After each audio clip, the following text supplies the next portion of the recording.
وآل محمد.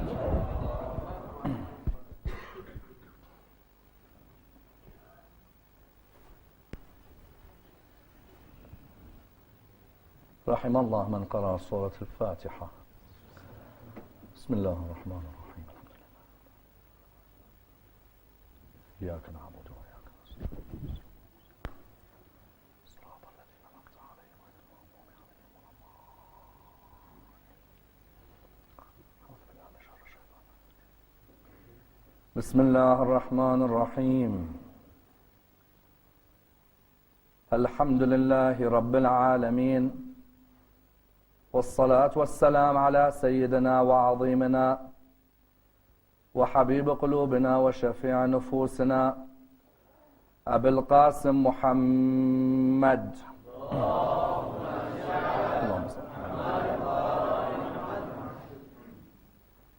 وعلى أهل بيته الطيبين الطاهرين وأصحابه الغر الميامين. الحمد لله الذي جعلنا من المتمسكين بولاية سيدي ومولاي علي بن أبي طالب. اللهم صل على محمد.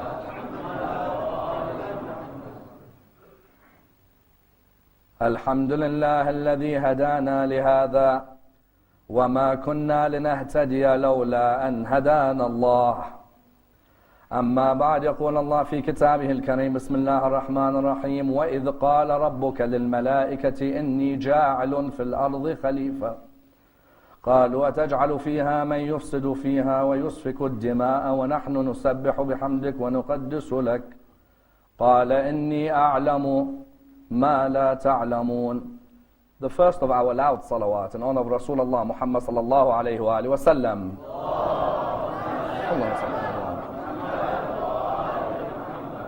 The second in honor of Amir al-Mu'mineen Ali ibn Abi Talib. Allahumma salli ala Muhammad wa ali Muhammad.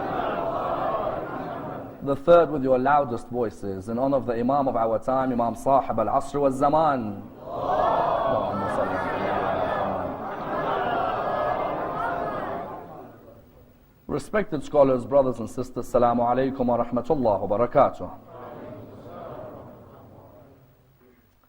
The discussion concerning the future of Shia Sunni unity and dialogue is a fundamental discussion within Islamic thought, and is a discussion which affects the lives of over 1 billion Muslims in the world today. A discussion from which many a lesson may be learnt, and indeed many an example may be derived, and a discussion with a historical basis and a contemporary significance. The discussion concerning Shia Sunni unity is a discussion which has legal repercussions, ethical repercussions, as well as theological repercussions. Each and every one of us within this hall would have gone through a particular lecture or a particular seminar or a particular analysis from a scholar or a mystic or a historian at one point or another who has sought to elaborate on the importance of unity between the different schools in Islam, either in our household or within our communities, or indeed, for example, from a cleric who leads our school. You find that there has always been an analysis on the future of Shia Sunni unity in the lives of a Muslim in the world today. And indeed you find that many different opinions are posited whenever the discussion of Shia Sunni unity emerges. As in, we know very well from the traditions of the Prophet and his family, there are many traditions which indicate that this religion would be divided into a number of sects, with certain religions going as far as saying that the religion would be divided into 73 sects. Some saw this division as being a mercy. Hence you find that some Muslims believe that the differences in opinion between the Muslims is a mercy for the community. Others, on the other hand, found that it was of the utmost importance that a person attach themselves to a particular sect, and that the total aim of each sect was to try and reach the sunnah of the Prophet and the way he lived his life. Indeed, whenever you bring up the discussion of Shia Sunni unity, the responses in terms of whether it's a myth or reality are different. As in, there are some who, when you talk with them about Shia Sunni unity, reply to you that this is all a myth. There is no such thing as Shia Sunni unity. You ask them why. The first group reply by saying that if you were to examine Islamic history, some of the most humble and some of the most pious scholars from one school were killed on the orders of scholars from another. As in, they may point to you, for example, Shahid al-Awwal, Shahid al-Thani, for example, in the 16th century, were killed upon the orders of fellow Muslim scholars. The first group come and say, how do you expect us to achieve Shia Sunni unity when this is all a myth? The schools can never come together. When you ask a second school, what does unity mean to you? They reply by saying, if unity means that I compromise my beliefs so that I please another school in Islam, then keep that unity for yourself. That's a second understanding. Then there's a third school which comes forward and states, we live in a multicultural society. We live in a multidimensional society. Either I learn to appreciate difference, otherwise I will not be able to survive in this world. As in, the world today is different than it's ever been. In the world today, you have a Jewish neighbor, a Christian doctor, a Hindu lawyer, a Buddhist accountant. If you're not willing to live in harmony with people of other faiths, then you're certainly never going to live in harmony with people of your own faith as well. Likewise, vice versa, the day you are able to understand the beliefs of people in your own faith, then you'll respect and tolerate those of others. In other words, such a discussion is such a contemporary discussion. Why? Because we all ask ourselves this discussion today, this question, that is Shia Sunni unity something that should be part and parcel of our lives? Or is it a myth of people who dream of a utopia that will never happen? And that's the basis of my analysis for the next 15 nights. The basis of the analysis seeks to dissect the following question. That is Shia Sunni unity part of the ethical dimension of the Quran? If it is, what is the definition of unity? And then over the next 14 nights, what are the 14 most controversial areas which if a person from every school of Islam approached with tolerance, there would be less differentiation and less disunity in our communities today. And that's why an important point has to be understood before we go into the analysis. What is it? When I talk of Shia Sunni, these two terminologies, have I truly appreciated the heritage of both these two groups? As in, if I come to a Shia now and I say to him, tell me about the heritage and the literature of 1,400 years of Sunni thought, are they able to elaborate on 1,400 years of Sunni law, of Sunni theology, of Sunni ethics, of Sunni mysticism? Or are they only able to elaborate on 40, 50 odd years that they've heard from the pulpit every year? Likewise, how much does the Sunni appreciate about Shia heritage? Has the Sunni examined Shia theology, Shia ethics, Shia law, Shia spirituality? Or is it just a set of distortions that they have heard or misconceptions which they have not sought to ratify? And therefore you find tonight, let's examine on an introductory level what was envisaged by Allah subhanahu wa ta'ala in terms of Shia Sunni unity in our lives today. I'd like to examine this in a number of stages. Number one, how important is the verse I've quoted at the beginning of this lecture about Allah's relationship with the angels even before we came into existence? Number two, how important is the life of our sixth Imam in acting as an example for the way we tolerate the opinions of others around us? Number three, if you were to examine the lives of Shaykh al-Mufid, Sharif al-Murtada, Shaykh al-Tusi, Allam al-Hilli, and the contemporary scholars of the school of Ahl al-Bayt, was their heritage a heritage of disunity, or was their heritage a heritage of open-minded tolerance to other Muslims? Number four, how important are the statements of Ayatollah al-Khomeini in relation to Shia Sunni unity, and which of those statements stand until today, and which of them can be evolved in 21st century? Let's examine this and dissect this topic in complete depth as an introduction. When you come to arguably the stage being set in the Quran for the way the human being is to live, the greatest incident Allah subhanahu wa ta'ala elaborates on within the Quran is the story of his dialogue with the angels. As in, we know that the Quran came for mankind. A question has to be asked, Ya Allah, why are you telling us about your dialogue with angels? We are the human being. You said that this book was sent to guide us, provide us with wisdom, provide us with lessons. Yet in Surah Al-Baqarah, from the very beginning of the Quran in chapter number 2, Allah subhanahu wa ta'ala gives you the intricate details of a quite fascinating discussion taking place. Even before mankind exists in the world of the earth, you find the Lord of mankind setting an ethical dimension, ethical spiritual dimension, in order that mankind is able to reflect from this. What do we mean? We mean it's as if Allah subhanahu wa ta'ala was providing us with a vision for how we cooperate with each other by telling us, I want you to reflect on me and my angels and the way we discuss with each other. What do we mean? When you look within the Holy Quran, when Allah subhanahu wa ta'ala creates Adam, the moment He creates Adam, the discussion takes place. When He creates Adam, these angels are of course subservient to Him. Yet subservience does not mean you can't discuss.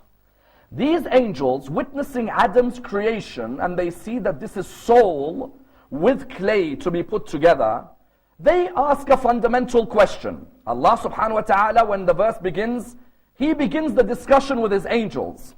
وَإِذْ قَالَ رَبُّكَ لِلْمَلَائِكَةِ إِنِّي جَاعِلٌ فِي الْأَرْضِ خَلِيفَةً. Your Lord said to His angels, I am sending a caliph to represent me on the earth. The angels do something quite interesting. When they look at the makeup of Adam, they notice that the makeup of Adam is what? The makeup of Adam is intellect, desire, anger, and imagination. Isn't that the soul of the human being? What are we as human beings? Our soul is made up of 4 faculties: reason, anger, imagination, and desire. When the angels saw the makeup of the human being, the first aspect of what they reflected upon was the negative aspects. When the angels saw this, they said, قَالُوا أَتَجْعَلُ فِيهَا مَنْ يُفْسِدُ فِيهَا وَيُسْفِكُ الدِّمَاءَ وَنَحْنُ نُسَبِّحُ بِحَمْدِكَ وَنُقَدِّسُ لَكَ. It's a quite beautiful question they pose. Are you going to send someone who causes mischief and bloodshed while we sing your blessings and worship you? What has the angel seen here? The angel looks at the human being and he notices the negative faculties within the human. He knows that if that human uses their anger, they can be rude to others, isn't it?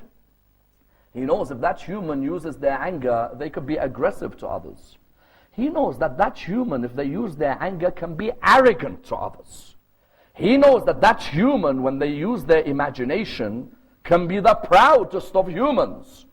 He also knows that if you combine all those features of a human together, whichever Allah they believe in, they could end up destroying anyone who differs with them, isn't it?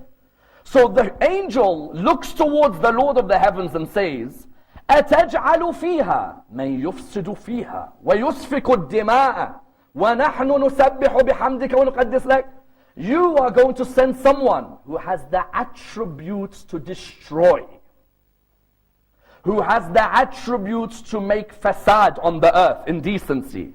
We are here for you. We are the ones who constantly sing your blessings. We are the ones who worship you. Allah subhanahu wa ta'ala replies with an amount of humility which is only fitting for Him. He replies by saying what? قَالَ إِنِّي أَعْلَمُ مَا لَا تَعْلَمُونَ. I know that which you do not. What do we take from this? The first thing we take from this is that the angels have realized if the human being does not have a consciousness of Allah's presence in their life, they can destroy anyone who disagrees with their mindset, isn't it? The human being, as great as they can be, there are times when their arrogance takes them lower than the animal, isn't it? But the second aspect of what happens in this story is phenomenal. The Lord of the heavens tolerates the opinion of His creation. Just ponder for 1 second. The Lord of the heavens doesn't need to tell people He's announcing something, does He? وَإِذْ قَالَ رَبُّكَ لِلْمَلَائِكَةِ إِنِّي جَاعِلٌ فِي الْأَرْضِ خَلِيفَةً. I ask you, oh Allah, why do you need to make an announcement and engage in dialogue with your angels? You are Allah. You are the all-powerful, omniscient. Why engage in dialogue, oh Allah? No, He doesn't just engage in dialogue. He is waiting to tolerate their opinion. They reply with the greatest of audacity. But it's an audacity because they know that their Lord is so merciful, He won't punish them for being different. They reply by saying, are you going to send someone who causes mischief and bloodshed? As in I tell you, me and you, do we have the audacity to speak to Allah like that or no? Honestly, ask yourself, would you ever turn around to Allah and say, when you've seen a creation, how many times when your child says to you that, how is it that Allah did? Don't talk about Allah in that way. Allah subhanahu wa ta'ala, everything He does, you're not allowed to question. But ya Allah, hold on. The angels are telling you, are you going to send someone who causes mischief and bloodshed? Does Allah reply back to them by saying, how dare you differ with my opinion? I am Allah, I am never wrong. You are my creation, you can be wrong. No. Allah subhanahu wa ta'ala set an ethical, spiritual dimension from the beginning of the Quran, which He wanted mankind to reflect upon, which is what? If I, the Lord of the heavens, can tolerate the opinion of my creation, then you as my creation should tolerate the opinion of my fellow creation as well. Understand this point? I, the Lord of the heavens, am tolerant of an angel who's questioning me. An angel who may even have a difference with me. Did I turn around to the angel and say, you're doomed to hell, I'm the only one going to heaven? We're the chosen people, you are doomed. No. Oh angels, give us your opinion, and I'll give you my opinion. We'll tolerate each other's opinion. Even if there's a difference at the end, we'll agree to disagree. Isn't it? The angels, it's as if they reached the conclusion of what? Ya Allah, we'll agree to disagree. Until when they saw Adam in his magnificence, number one, and they were also told that there are some humans I'll create on this earth. You are right. There are some who have the ability to be lower than the animals. But I promise you, I'll show you some who are higher than the angels. The point that was taken here was that the Quran set a precedent from the beginning. That when Allah tolerates the opinion of His creation, who are you as a Muslim to turn around and be intolerant of the opinion of another Muslim? And that's why this ethical spiritual dimension continued within the Quran. First, Allah tolerant of angel. Then Allah expected what? Mankind tolerant of mankind. Allah in another verse in the Quran says what? Ya ayyuhan nas, inna khalaqnakum min dhakarin wa untha, وَجَعَلْنَاكُمْ شُعُوبًا وَقَبَائِلَ لِتَعَارَفُوا إِنَّ أَكْرَمَكُمْ عِنْدَ اللَّهِ أَتْقَاكُمْ. O mankind, now notice, from the triangle of tolerance, beginning with Allah and the angels, Allah then goes down this pyramid of tolerance to what? To mankind and mankind. O mankind, we created you from male and from female, from different races and from different tribes, in order that you get to know one another. Not in order that you differentiate or you don't be tolerant of each other. No. لِتَعَارَفُوا. So you come together. إِنَّ أَكْرَمَكُمْ عِنْدَ اللَّهِ أَتْقَاكُمْ. The best amongst you in the eyes of Allah is who? The most pious. Then it went down the pyramid to another level. First Allah, tolerant of angels. Then mankind, tolerant of all of mankind. Then mankind, Muslim, tolerant of non-Muslims. Look in Surah 3. Verse 64, يا أهل الكتاب تعالوا إلى كلمة سواء بيننا وبينكم ألا نعبد إلا الله ولا نشرك به شيئا ولا يتخذ بعضنا بعضا أربابا من دون الله. O people of the book, in other words, the Quran's conception of tolerance has now even gone to the Christian and Jewish community. The Quran was saying, you've got more in common with each other than differences. So don't push each other away. Tolerate each other's opinions. Even though theologically you may be different. O people of the book, come to a joint word. Wallah, Muslim communities today have told the people of the book, go away from the joint word. The Quran said what? Come to a joint word between us and you. That we will worship none but Allah. We will not give partners to Allah. And we will not take lawgivers besides Allah. That was on the third level. On the fourth level was the basis of our discussion in these 15 nights. Surah 3 verse 103 gives a command to every Muslim. A command that began in the heavens with Allah and the angels, then went to man and man, then went to Muslim and people of the book, then went to Muslim and Muslim. Which verse in the Quran? Surah 3 verse 103. The verse of unity in the Quran. Bismillah ar-Rahman ar-Rahim. وَاعْتَصِمُوا بِحَبْلِ اللَّهِ جَمِيعًا وَلَا تَفَرَّقُوا. Hold on to the rope of Allah, O Muslims, all of you together, and do not disunite. Do not disunite. What is it? That person who today comes and tells me Shia Sunni unity, this is all a myth. I'm not compromising my beliefs for another Muslim who killed my Imam 1,300 years ago. So what? All of those Muslims who follow that school, you're generalizing all of them because of the behavior of a man in Damascus in 61 AH?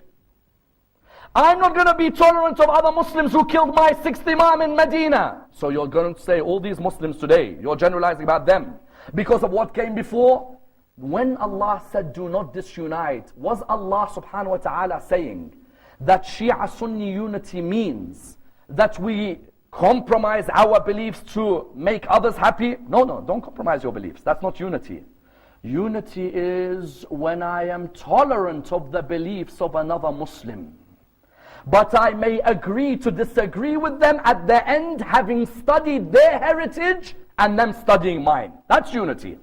Because some people imagine unity as what? Some people imagine unity means when Allah says do not disunite, they imagine unity means that I as a Muslim can't speak about, I as a follower of Ahlul Bayt cannot speak about my history because I may offend others. No, this is my history. I'm proud of my history. I'm proud of my heritage. But the way I speak about my history should be the way Allah tolerated the angels when they spoke to Him. And that's why you find when we come to this issue, the important point is what? Many people who don't understand the importance of Shia Sunni unity have not realized an important conception. What is it? We as Shia have completely neglected the real study of the heritage of our Sunni brethren. And at the same time, our Sunni brethren have neglected the heritage of our works as well. And the vision for the 21st century has to be that a Shia is willing to study the heritage of the Sunni world in the same way a Sunni is willing to study the heritage of the Shia world. What do I mean? I mean that when it comes to our works, look at all our great works. Would you believe many of our own people haven't studied our own heritage? How are we going to be tolerant of other people's heritage? If you came to the world of fiqh, you look in the Shia heritage in fiqh. The great works like Al-Kafi by Shaykh Al-Kulayni, Man La Yahdarahu Al-Faqih of Shaykh Al-Saduq. You look at, for example, Al-Tahdib of Shaykh Al-Tusi. You look at, for example, Al-Istibsar of Shaykh Al-Tusi. You look at Wasa'il Al-Shia, Mustadrak Al-Wasa'il, Al-Wafi, Bihar Al-Anwar. All of these works in jurisprudence are part of our jurisprudential heritage, isn't it? We're proud of our jurisprudential heritage. But we also have a theological heritage. Shaykh Al-Mufid left us theological heritage. Shaykh Al-Saduq left us theological heritage. Sharif al-Murtada left us theological heritage. Alam al-Hilli left us theological heritage. Shaheed al-Awwal, Shaheed al-Thani. We're also proud even further of the mystics in our school, the men of philosophy, who opened the mind of the human being in our heritage.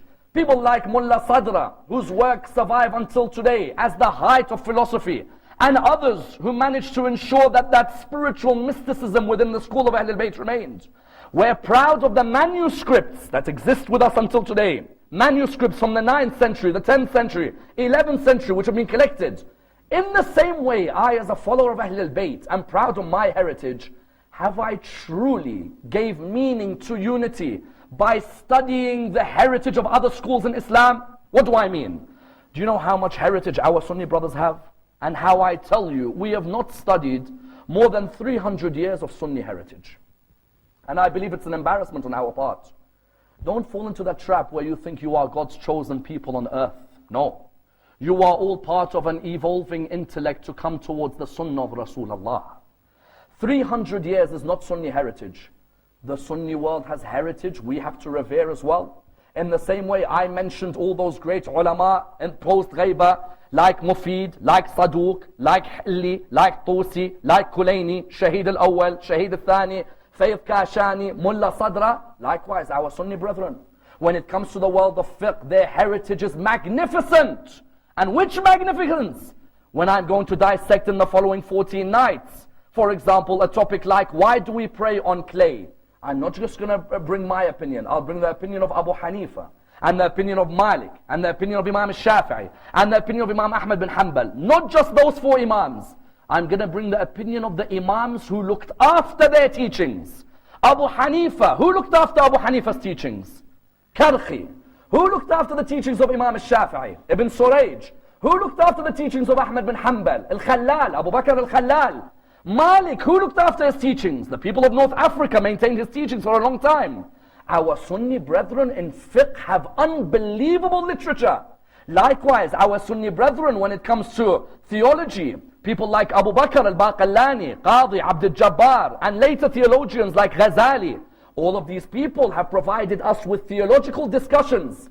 Even those people who come later on and have provided us with mysticism, Ibn Arabi, Ghazali, these are still people of great reputation in their own school. When we're going to dissect the topics in the next 14 nights, and indeed for the rest of our life, do not just imagine Shia Sunni unity means, I am willing to tolerate these people who I have a difference of opinion with. No. Shia Sunni unity in its real essence is when I am tolerant of another school, by appreciating that they have heritage equally as great as mine. My heritage, I believe, is the purest spring to returning to Rasulullah. But that does not mean I belittle the other schools in Islam and appreciate what heritage they have. And that's why when you dissect the history of the scholarship within the school of Ahlul Bayt, you'll find a lovely taste emerges. Which taste? The taste of tolerance of the opinion of someone even if he differs from me. From the time of our 6th Imam until Sayyid al-Khumaini, you will find a tolerance in literature which is phenomenal. The problem is when you ask the Shia to name their literature, many of them start wondering, I don't even know what my own books are. I'm telling you, there are some Shia. If you ask him, what's the name of the other books in the other schools in Islam? Bukhari, Muslim, Tirmidhi, Nasa'i, Abu Dawood, Ibn Majah. How about your books? What's their names? Nahj al-Balagha? That's the only book you can name? And all the other traditions? All the other literature? Go and dissect the history of our literature. I don't want you to look at the contents. I want you to look at the flavor of scholarship, of objective analysis, of people when they take proofs, they don't enter that proof by saying, I'm going to belittle another Muslim. No, I want to show that other Muslim how I reached my conclusion even from their own literature. Look from the time of Imam al-Sadiq. Imam al-Sadiq alayhi salam, do you know why many people respect him? What's the reason people have reverence for Ja'far bin Muhammad? They have the reverence for Ja'far bin Muhammad because of what? You know, Ayatollah Burjordi, may Allah bless his soul, one of his greatest works he wrote was called Athar wa Ta'lifat Ja'far al-Sadiq. The legacy and the literature of Ja'far al-Sadiq. Within that book, do you know what he says? He says, look how many of the great ulama of Ahlul Sunnah wal Jama'ah graduated from the class of Imam al-Sadiq.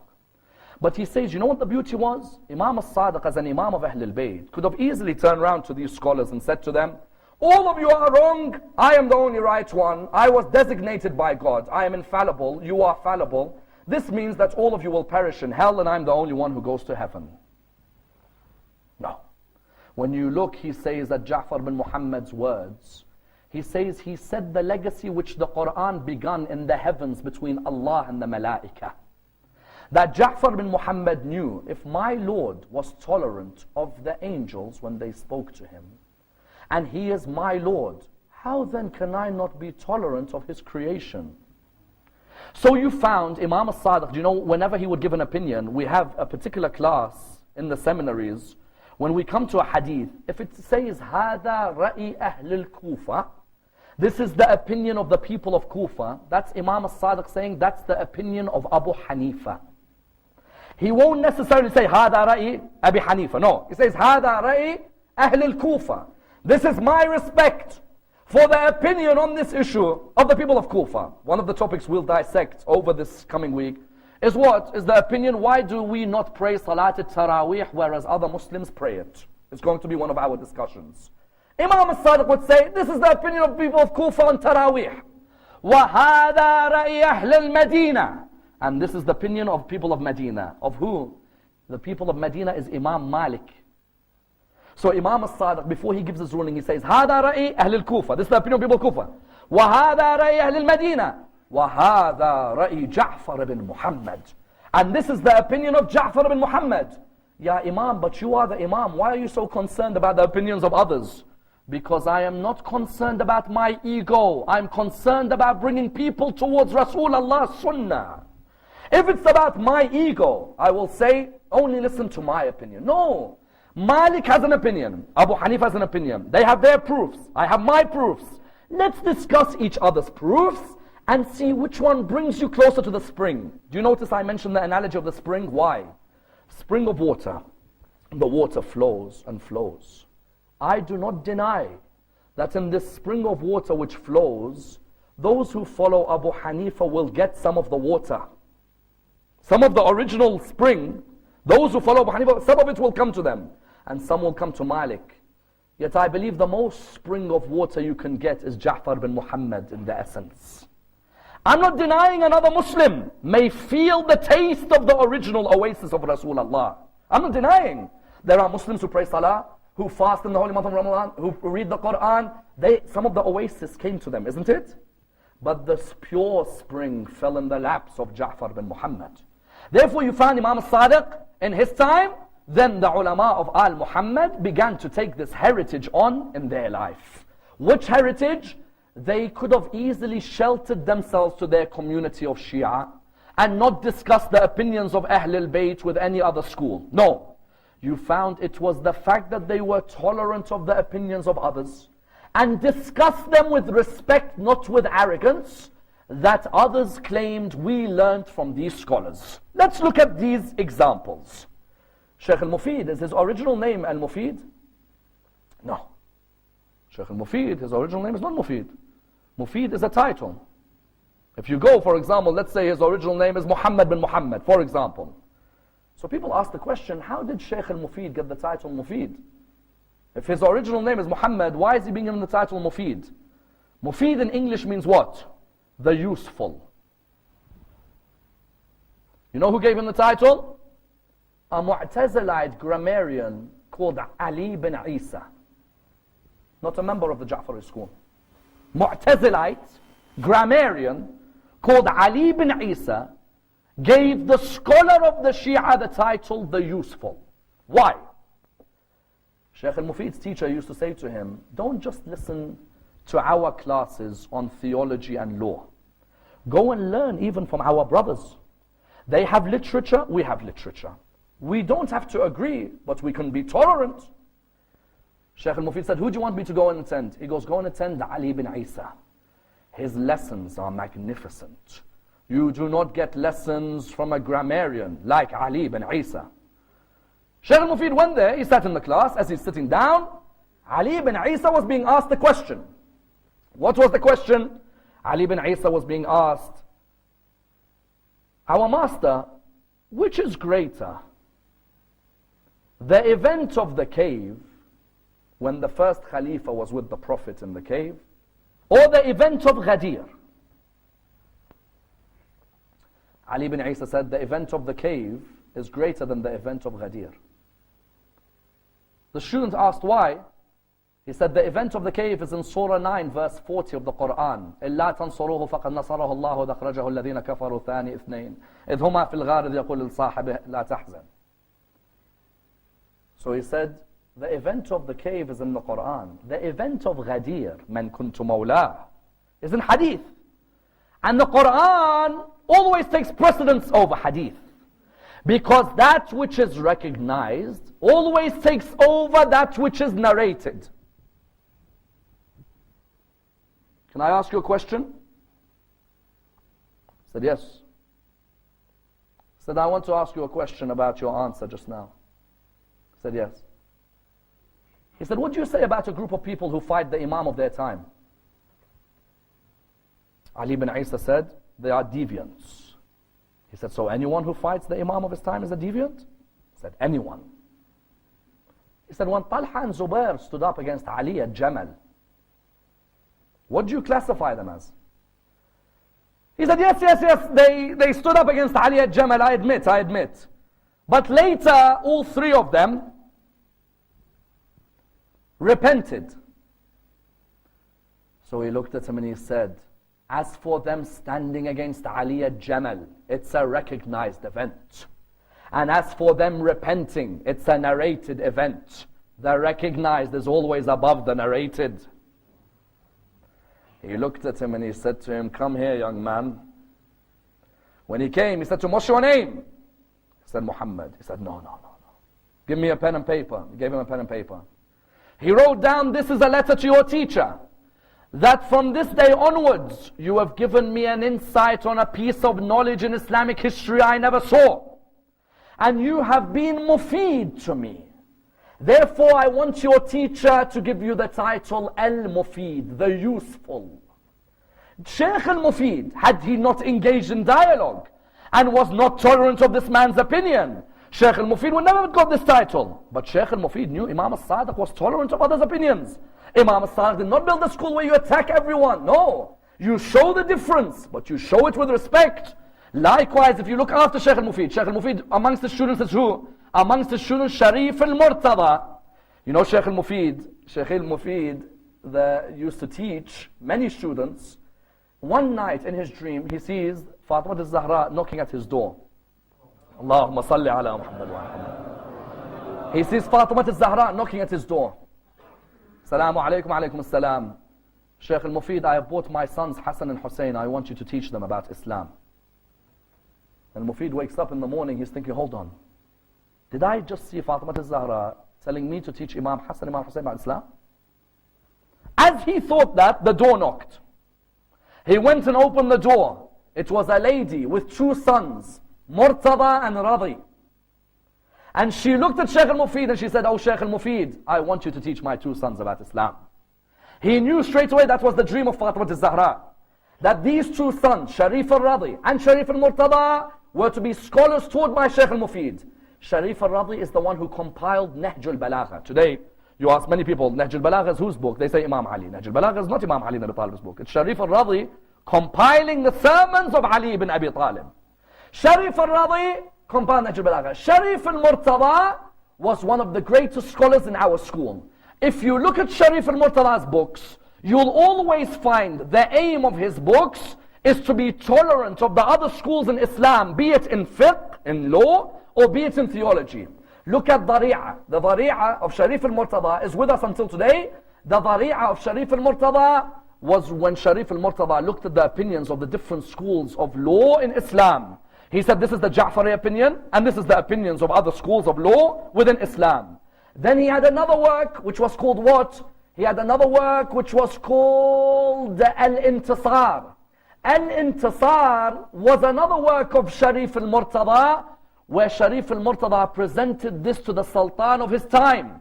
He presented this to who? To Amid al-Mulk. And when he gave it to him, he said to Amid al-Mulk, oh Amid al-Mulk, understand one thing. You tell us the Shia that we are different from the Sunnah. Please try and look at the differences between Abu Hanifa and Imam al-Shafi'i. If Abu Hanifa and Imam al-Shafi'i have difference in law, then what is wrong with us having differences in law with you as well? So he wrote that book as well, and he also had another book. What was the book called? Al-Shafi. The Shafi of Sharif al-Murtada, with us until today, is a book which looks at theories of leadership in Islam according to the Shia and the Sunnah. I turn around and I say, Sharif al-Murtada, why according to the Sunnah? Who cares about the Sunnah? We should only care about our own people. No. A tolerant school, which is objective, and which is honored by its tradition, is not scared to discuss the traditions of other schools. He wrote that book, Shafi. The Shafi is with us until today. Qadi Abd al-Jabbar and Abu Bakr al-Baqillani had their opinions on Imama and Khilafah. Sharif al-Murtada produced the Shafi to look at the opinions of Abu Bakr al-Baqillani, and to look at the opinion of who? And to look at the opinion of Qadi Abd al-Jabbar, and to try and see the differences between our conception and their conception as well. Then you look afterwards at which scholar. If you look towards, for example, Allam al-Hilli. Allam al-Hilli is the embodiment of respect for other schools in Islam, not just for his. Allam al-Hilli, amongst his works that exist until today, is a book called Tadhkirat al-Fuqaha. Tadhkirat al-Fuqaha has to be studied for you to become a mujtahid in the school of Ahl al-Bayt. Tadhkirat al-Fuqaha, Allama al-Hilli has certain chapters where he has dedicated to concepts which are more Sunni than they are Shia. What do I mean? I mean, in Tadhkirat al-Fuqaha, there is a whole chapter about bay'ah to the Khalifa. Brothers and sisters, do we in Shia fiqh have a conception of bay'ah to a Khalifa at this present moment? Do we have a conception of bay'ah? We don't. We have a conception that after Rasulullah passes away, there is a bay'ah to be given to the Imams of Ahlul Bayt, isn't it? And then when the Imam goes into ghaibah, that period there is no bay'ah except to the Imams, and the idea of infallibility. When it came to Allama al-Hilli in his book Tadhkirat al-Fuqaha has a whole section about the difference of opinion between the schools of Islam on bay'ah. I say, Ya Allama, why? What's the need? Allama al-Hilli was trying to show that unity doesn't mean I compromise. Unity means I portray my beliefs and I compare them with others. They show me their proofs and I show them mine. And that's why, do you know one of the biggest battles to have ever occurred in Islamic history between two ulama? Between Allama al-Hilli and arguably of extremeness like you'll never see, Ibn Taymiyyah. Allama al-Hilli and Ibn Taymiyyah. When you go to Saudi Arabia today, what's the most common author you'll see his books? Isn't it always Ibn Taymiyyah? And who after Ibn Taymiyyah? Ibn al-Qayyim or Ibn Qayyim al-Jawziyah, correct? Allama al-Hilli, Ibn Taymiyyah used to correspond with each other. Allama al-Hilli, what was his title? Ibn al-Mutahhar. Yes? Ibn al-Mutahhar means what, brothers and sisters? I'm sure you all know. The son of the pure. Al-Mutahhar means the pure. He'd write to Ibn Taymiyyah, to the respected Sheikh Ibn Taymiyyah, your opinions which you have given about Islam and about Ahlul Bayt, and he'd continue. Do you know Ibn Taymiyyah how he writes back to him? He uses the pun on the word Mutahhar. To Ibn al-Munajjas.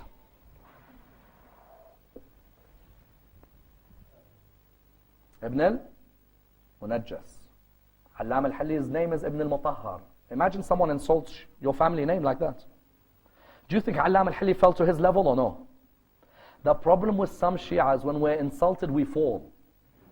We forget that moment with the angels, don't we? Had that moment with the angels remained in our psyche, we remember that our Lord was not offended by the angels questioning Adam, isn't it? This man with his rudeness says Ibn al-Munajjas, the son of the impure. But Allama al-Hilli continues to write to him, respected Sheikh. What was he showing us? He's showing that when a person stoops that low, you're a follower of Ja'far bin Muhammad, you should never stoop that low. You should be saying, I'm not concerned about names, I'm concerned about content and ethics. And that's why when he was in the court of the Ilkhanids, you know the Ilkhanids were ruling Islam in the time of Allama al-Hilli, in the court of the Ilkhanids, Olujetu, the famous Ilkhanid leader, would tell his people after Allama al-Hilli's left, he said, I've never seen a man from another school in Islam with this much respect. When he talked about Rasulullah, he talked about him with respect. When he talked about our companions, I know he differs with us, but he talked with honor. Yes, he concludes different to us, but he never once stooped to be arrogant towards us. Rather, he showed respect, and it shows you that his intention was to bring people towards Allah and not cause disunity. Allama al-Hilli, Shaykh al-Mufid, Shaykh al-Tusi, Sharif al-Murtada, that legacy would continue to the ulama of the 20th century. Many of our greatest ulama in the 20th century endeavored all their life to try and build unity in the Muslim ummah. They did not understand unity as compromise, no. Rather, unity meant tolerance of others' opinions. Do you know Ayatollah Burujurdi and Sheikh Mahmoud Shaltut of Al-Azhar, between 1947 and 1959, for 12 years were in discussions with each other about the differences in the schools and how to tolerate each other's opinions. How to tolerate the opinions of Abu Hanifa and Malik and Imam al-Shafi'i and Imam Ahmad bin Hanbal and Imam Ja'far al-Sadiq, until because of this dialogue, in Al-Azhar, the 5th school of fiqh became the Ja'fari school. As in today, I am saddened when I see Al-Azhar and some of the bigoted responses against the school of Ahlul Bayt. Whereas you found Ayatollah Burjurdi with that reproachful movement, Al-Azhar, which was named after Fatima al-Zahra. Al-Azhar was built by the Fatimids, and it was named Al-Azhar after Fatima al-Zahra because of their love for Fatima al-Zahra. Originally it was an Ismaili institution. The Fatimids who were ruling, they named it Al-Azhar in Egypt, in Cairo. You found that for 12 years they worked together. Then what did you find? Because the ulama of Ahlul Sunnah were seeing the ulama of the Shia have tolerance, you found ulama of Ahlul Sunnah in the 20th century started to include Ja'fari fiqh in their fiqh books. Sheikh Muhammad Abu Zahra, for example, you find in his book, he writes, this is the opinion of Abu Hanifa, and the opinion of Malik, and the opinion of Shafi'i, and the opinion of Ahmad bin Hanbal, and the opinion of Ja'far ibn Muhammad. Likewise, Sheikh Muhammad Jawad Mughniya has a book with us until today, which is studied by our brothers, which is called The 5 Schools of Islamic Law. Sheikh Muhammad Jawad Mughniya, why did he write The 5 Schools of Islamic Law? Is it because Sheikh Muhammad Jawad Mughniya was scared? He was being diplomatic? No, it's because he was saying, oh Muslim, on wudu, which I'm going to discuss in a few nights, what is the difference in our wudu with our brothers in other schools?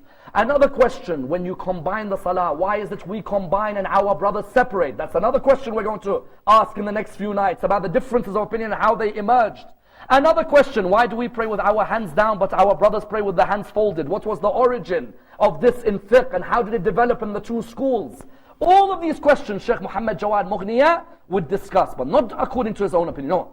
So this is the opinion of Imam al-Sadiq, this is the opinion of Abu Hanifa, of Malik, of Ahmad bin Hanbal, and of al-Shafi'i as well.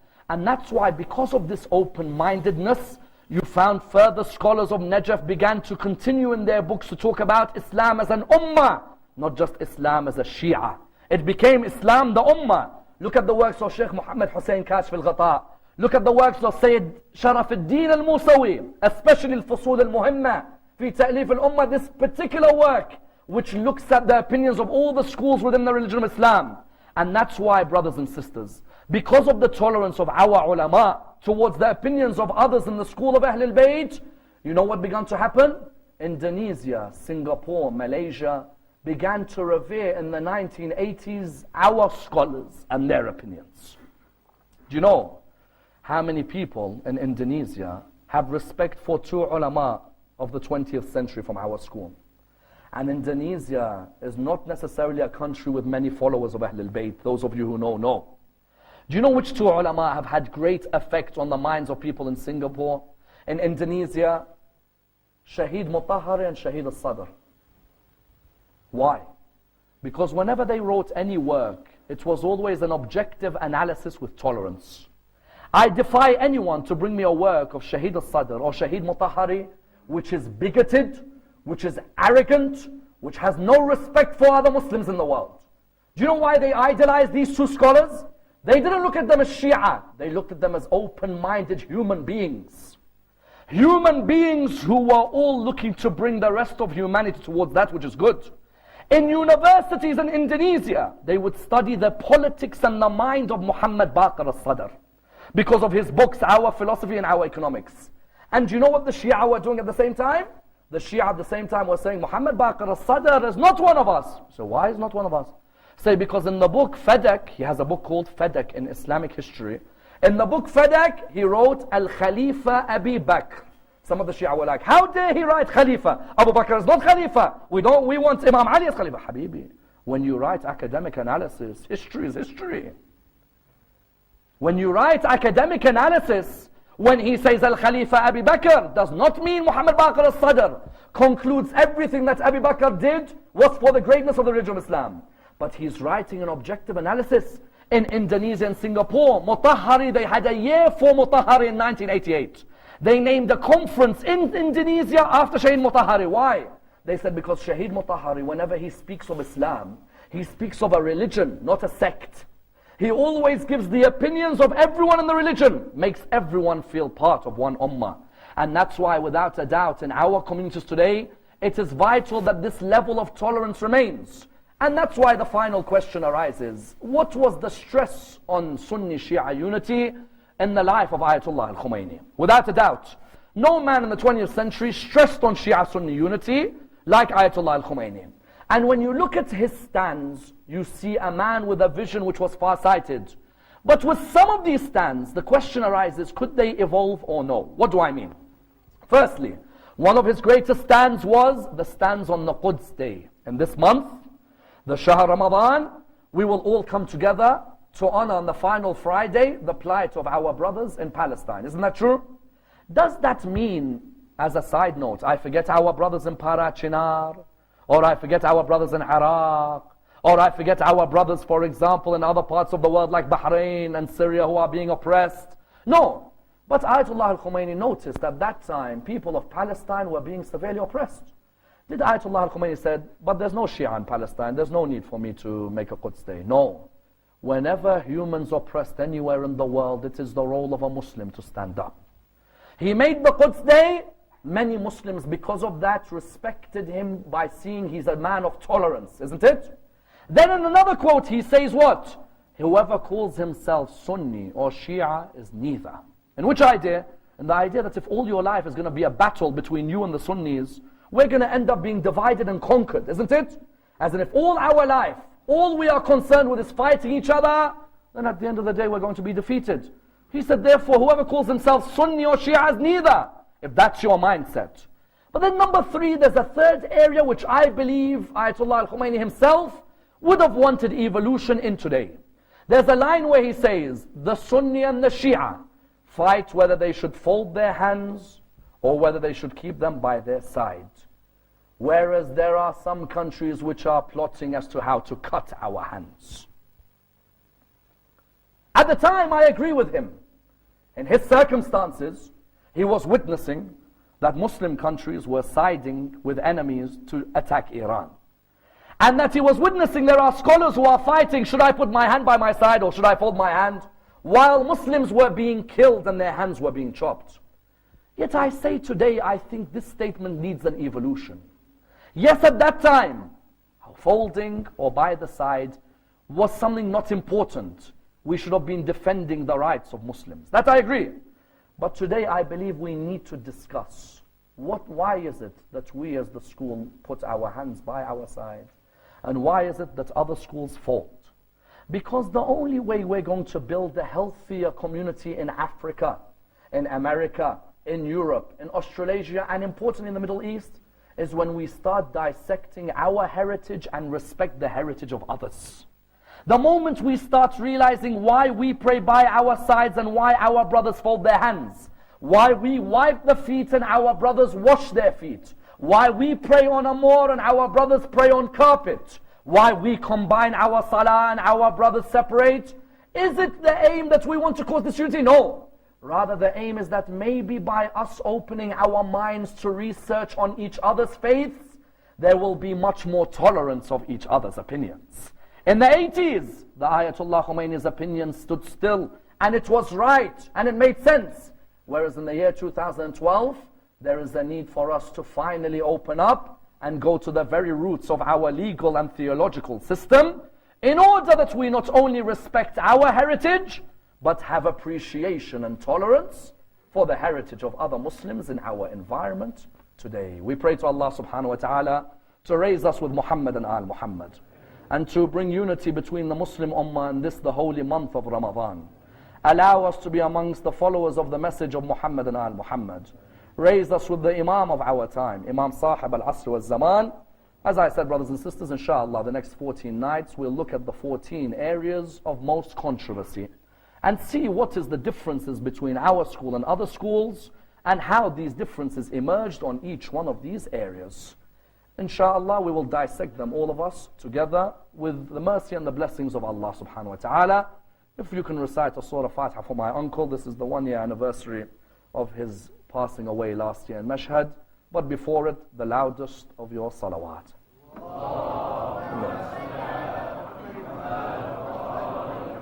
Bismillah.